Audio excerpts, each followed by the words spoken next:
What's up, guys? This is a leopard gecko, and today we're going to be talking about their care. So stay tuned.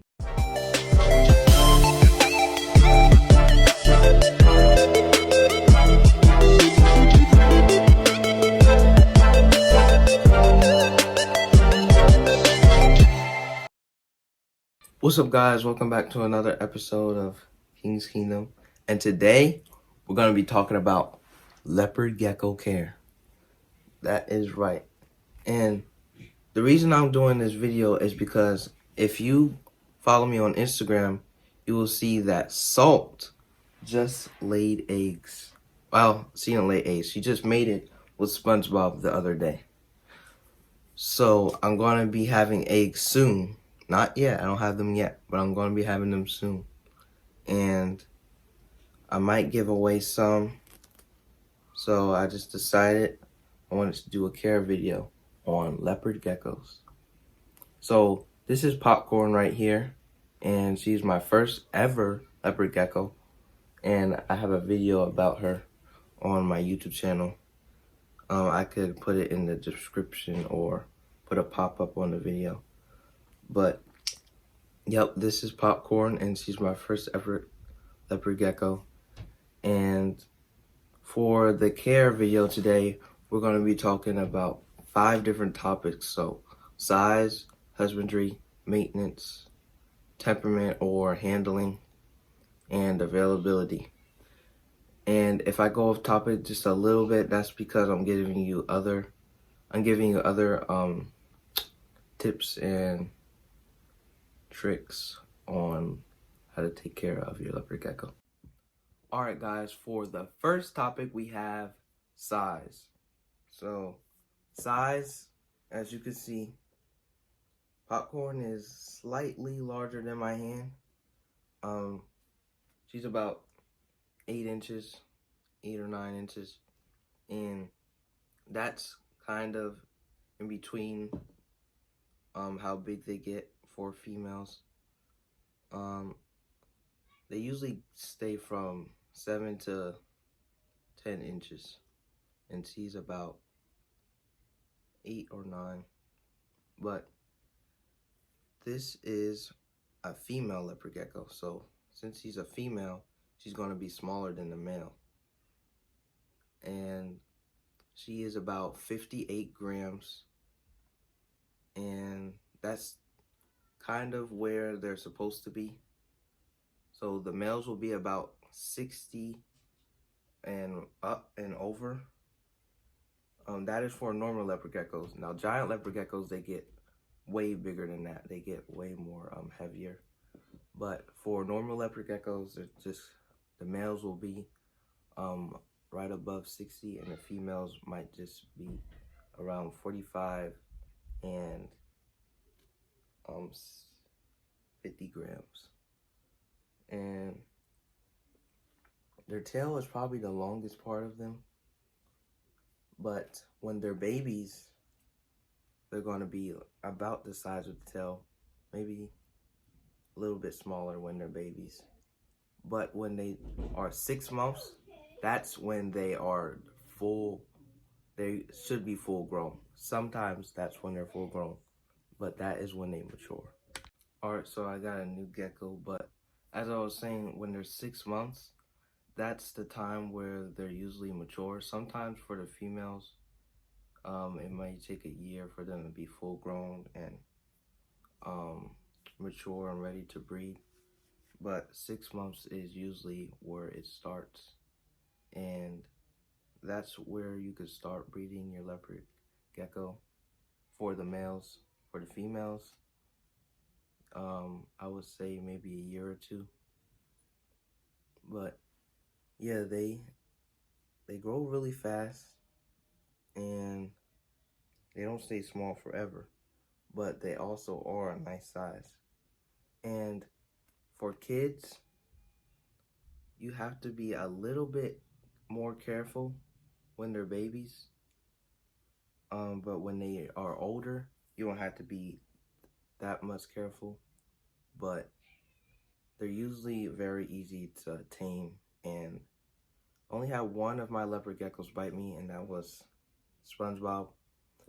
It was kind of the first day I got him and he was scared. But usually they don't really bite. But they can, if you don't handle them a lot, you have to handle them every day for when you first get them. Because if you don't handle them a lot, they'll get mean and they can bite you and they won't be nice pets. So always remember to handle your leopard gecko often so that they won't get to be like that. Alright guys, so for the next topic we have husbandry. Now, as you can see right here, I was talking about SpongeBob earlier. This is his tank. This is a 10-gallon tank, and this is a pretty basic setup. A lot of people like to have 20 gallons for one leopard gecko. I like 10 gallons. I think it works pretty well. But yeah, this is his tank. It's pretty calm. There's not a lot of stuff in it. But let me show you all of my enclosures and how I set them up. Alright, so this is SpongeBob's setup. As you can see, there's 2 hides in it. That's what you'll need. So, for the first hide, this is his warm hide. For his warm hide, that's the side you want the heat mat at. Now, heat mats are what you're going to need, not heat bulbs like you would have for a bearded dragon or something. You're going to want a heat mat. And it's going to need to stay 78 to 85 degrees. Some people like to let it go over 85, but I think up to 90 it might be a little bit too hot for them, so I keep mine in that range. And for the warm side, you don't want it to go below 75 degrees. Now, of course, they're going to need a water bowl and a food bowl. Oh, and I forgot to talk about his cool hide. So the cool hide will need to stay humid and cool. Some people like to put the humid hide on the warm side, but it doesn't really matter. As long as you have one hide that is humid and one hide that is cool, that will work. But for the food dishes and the water dish, I just have warm water. I make sure I treat it and with reptile treatment to make sure that the water is safe for them. And then for the food dish, some people like to put calcium on their crickets and mealworms, but what I like to do instead of putting dusting the mealworms with calcium, I put the calcium in there because they know when they need it and they'll lick it when they need it. And you don't have to baby them up and put the calcium on there for them. Well, yep, this is how you set up the tank. Here's Popcorn's tank. And as you can see, they like to poop in one spot. They find a spot, and that's the spot they poop in. And then I have coconut fiber inside of some of their hides. And the reason that I have coconut fiber inside the hides is because the coconut fiber, when you put water on it, make sure it's not too wet. But if you put water on it, it'll keep the hides humid. So that's why I use coconut fiber hides. Alright, and for the substrate, as you can see, I use paper towel because it's easy to clean. It doesn't get stuck in their nails like reptile carpet. And yeah, and it looks fairly nice. So that's why I use paper towel. You can use reptile carpet, but I wouldn't use that because sometimes it gets stuck in their nails and yeah. Alright guys, and the next topic is availability. We went over size, husbandry, maintenance, temperament, and handling. And this will be our last topic, availability. Oh, and I want to add one more thing, and that is morphs. So we're going to be going over morphs and availability. So 2 things. Alright, so for availability, leopard geckos are very easy to get. If you ever been to Petco, or PetSmart, those are like the two biggest pet stores, and they always have leopard geckos in stock. So that's how you could tell they're really a very popular pet. And if you go online, like Facebook, Instagram,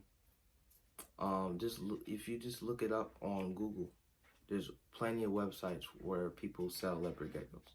So they're easy to get, and they range from $20 all the way up to like $1,000. That's another reason I wanted to talk about morphs. So for morphs is basically means they're different colors or mutations. So like her, she's a Max Snow. So Max Snows have black. They have more black than a normal leopard gecko would. Or something like an eclipse. An eclipse is a mutation where their eyes are all black. So different morphs are more expensive.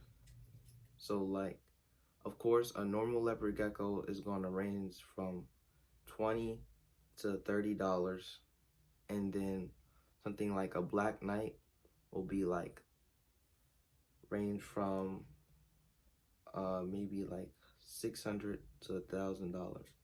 So different morphs are more expensive. The harder it is to breed the morph or to get the trait, the more expensive the gecko will be. So they're very easy to get. They're very great pets, and yeah, they're just overall one of the best beginner pets. So if you're a beginner, I would say probably to get a leopard gecko. That's probably the first thing I would tell you.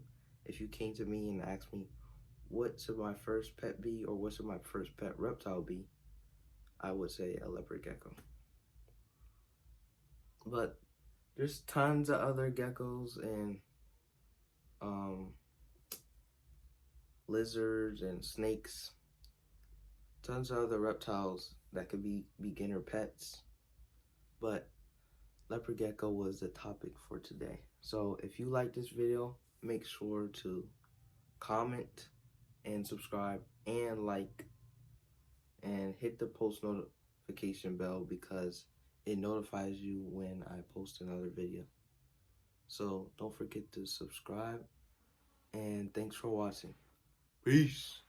And Luna is saying goodbye too.